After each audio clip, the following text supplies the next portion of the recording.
sky me, where brains go to broadcast. Okay, so you've done all the essential groundwork. You've conquered the library. You've gathered all this fascinating research. Right, you have the notes, the quotes, the data, everything's there. Exactly. But now comes, I think, the biggest intellectual hurdle of all. Translating that whole complex stack of brilliance into a single, cohesive, rough draft. That's the moment. That shift from, consuming information to actually creating something new. It's where most people get stuck. And the key isn't more research, right? Not at all. It's all about structure and strategy. So today we want to give you a kind of roadmap. We're going to guide you through building a bulletproof paper structure. And we'll also cover how to correctly weave your research into your own argument. And maybe the most crucial part, how to handle those internal obstacles. The anxiety, the writer's block. Yeah. That stuff that always seems to pop up. Right. Our mission here is to master the mechanics so your brain can focus on the thinking. You'll walk away with practical, actionable strategies for a successful draft. We'll look at nailing your introductions and conclusions, using your research ethically, and understanding which types of sources give you the best information for your argument. So where do we start? The basic architecture. Let's start with the fundamental architecture of a research paper. It almost doesn't matter if you're writing 5 pages or 50. The basic pattern is, well, it's pretty much the same. You have the introduction, which sets up your topic and presents your thesis. Then the body, where you develop and support that thesis with all your evidence. And finally, the conclusion, where you circle back to the thesis and hopefully offer some new insights. And the interesting thing is that the structure really follows the purpose. Your introduction and your conclusion, that's where your own unique voice gets to shine. That's your space to talk about the big picture, to establish your stance. Exactly. The body, on the other hand, is the workhorse. That's where you're rigorously citing your sources to build up your argument. Okay, so let's dig into that introduction. The goals are what?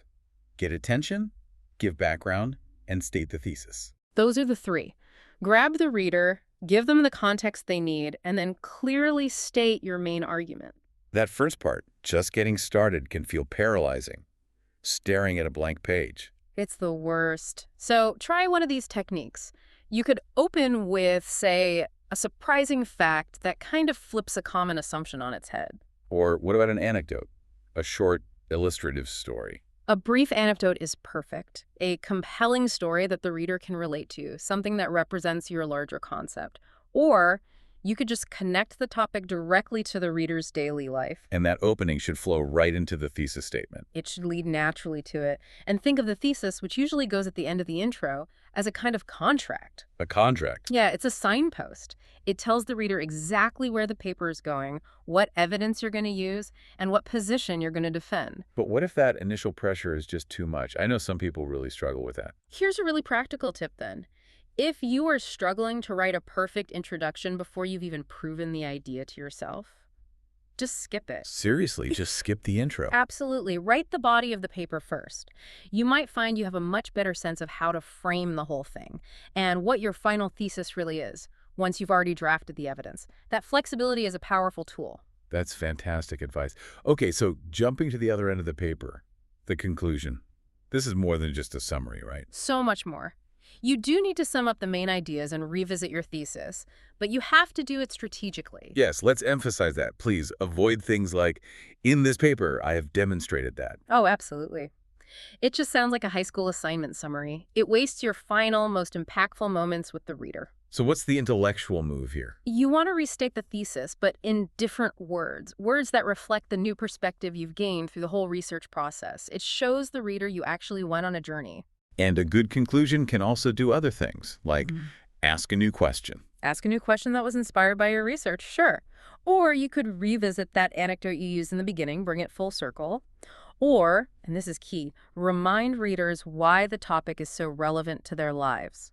Now, this is the standard format, but I know some fields, like the sciences, they tweak this architecture a little bit. They do. If you're publishing in professional scientific journals, for instance, the paper actually starts with an abstract. Which is what, exactly? It's a very brief summary of the entire paper, the methods, the results, the conclusion, all of it.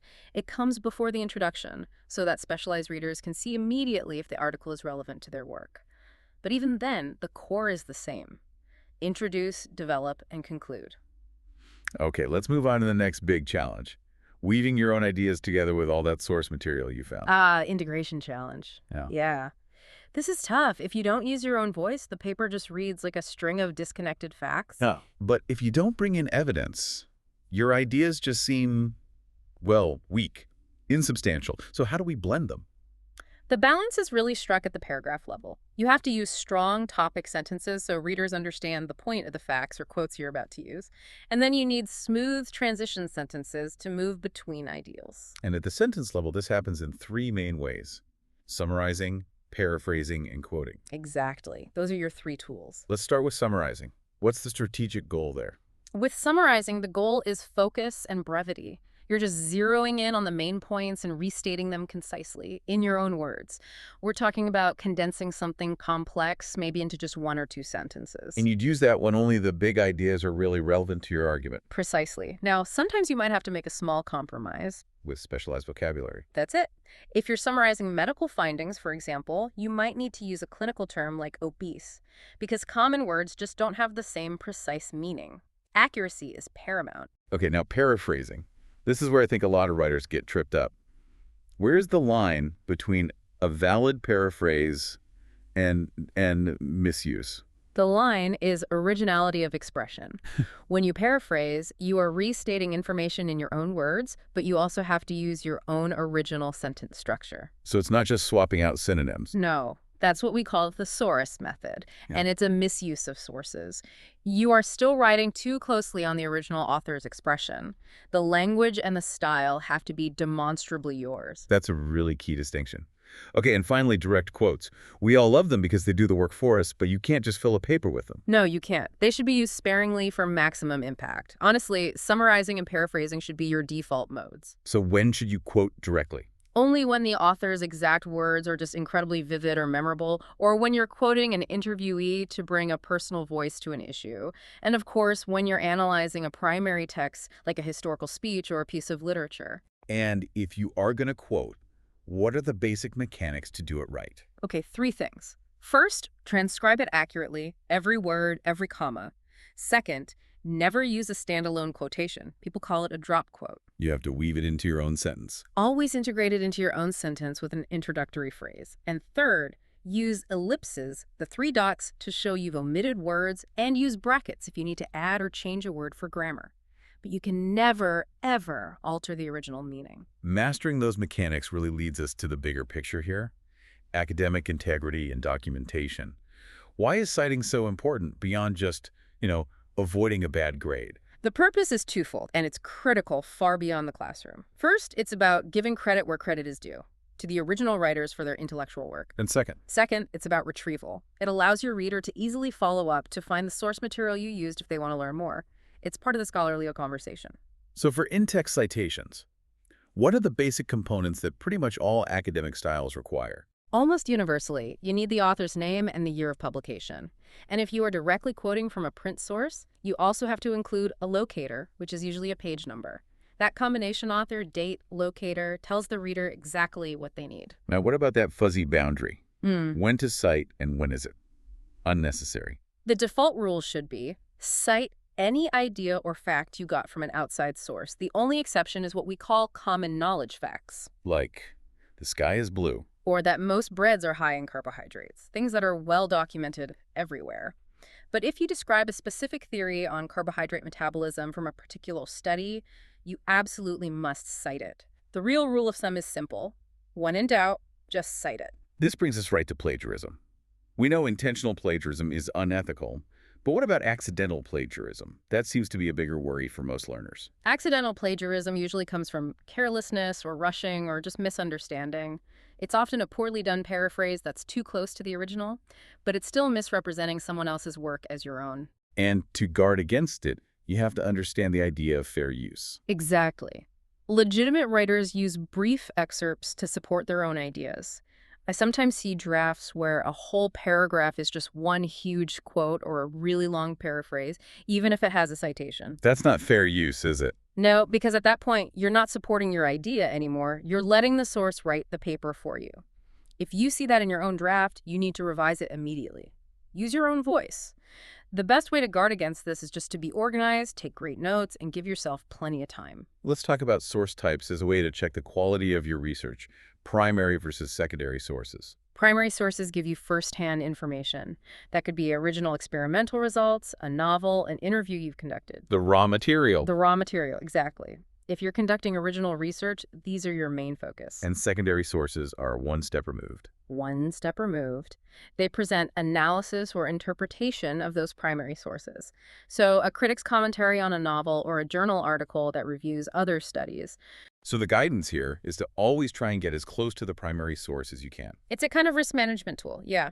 The further you get from the original event or data, the higher the risk of misinterpretation. A journal article presenting original results is much more reliable than, say, a popular magazine article that's vaguely based on that study. Okay, we've covered structure, integration, integrity.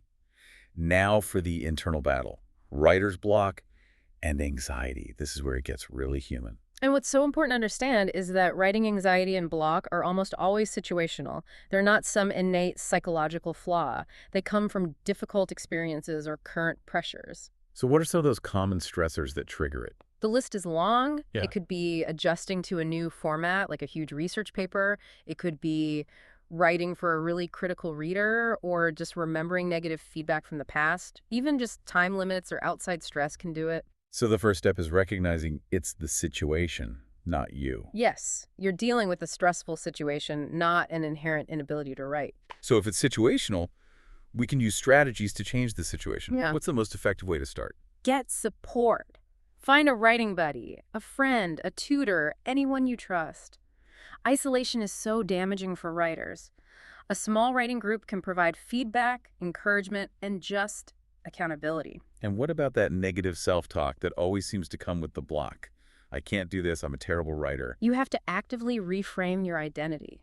Instead of that global negativity, list your specific writing strengths. I'm good at seeing connections, or I can explain technical things clearly. So you shift from I can't write to something like I am a writer who excels at synthesizing evidence. Exactly. It moves the focus from this huge, vague failure to a specific, manageable obstacle. What about when you're transitioning to a completely new kind of writing, like a thesis? That feeling of being totally overwhelmed. That's when you have to embrace what I call the apprenticeship mindset. Realize that writing is complex, and it is completely normal to struggle when you're learning a new trade, which is what this is. So what do you do as an apprentice? You get curious. Ask experienced people questions. Look for models, published examples, successful papers from other students, and analyze their structure. How do they start? How do they bring in other voices? And if you are just completely stuck, what are some of the more radical things you can try? First, figure out where you get stuck. Is it moving from notes to the first draft? Then try something totally unconventional. I've known writers who literally cut their paper into pieces to reorganize it on a wall. Reading it aloud is another one. Reading it aloud, changing your location. The point is to give yourself permission to try something new and permission for it to fail. Trying and failing is how you figure out what actually works for you. And when we get that feedback, that criticism, how do we handle it strategically instead of just taking it personally? You have to listen critically. Figure out what the reader actually wants from you, and then only engage with the criticisms that align with your paper's real purpose. Prioritize the feedback that strengthens your argument for your intended audience. Finally, we need to counter all those negative experiences by actively creating positive ones. Yes. Celebrate the small successes. Keep a log of them, no matter how minor. I got started today. I tried a new strategy. I turned in that tough paper. That log becomes this necessary reminder that you can do it when you face the next challenge. So to recap, structure is key. The intro, body, conclusion framework gives your voice and evidence maximum impact. Citation protects your integrity and helps your reader. And critically, mental preparedness and having a support system are just as important as the facts on the page. And I'll leave you with a final thought on this. Failures, a bad grade, a rejection, they are an inevitable part of growing as a writer. But instead of letting that disappointment fester and feed the block, use it. Use it as fuel. As immediate fuel. Jump right back into the writing process. Revise, discuss it with your writing buddies, start something new while the feeling of that obstacle is still fresh. Use your failures to keep moving forward, not as a reason to stop. That's a really powerful way to reframe it. So for your next writing project, we encourage you, apply one new strategy. Maybe something structural, like skipping the intro, or something mental, like finding that writing buddy. Go get that rough draft done. Cascade me where brains go to broadcast. Cascade me, knowledge speaks, tuition sleeps.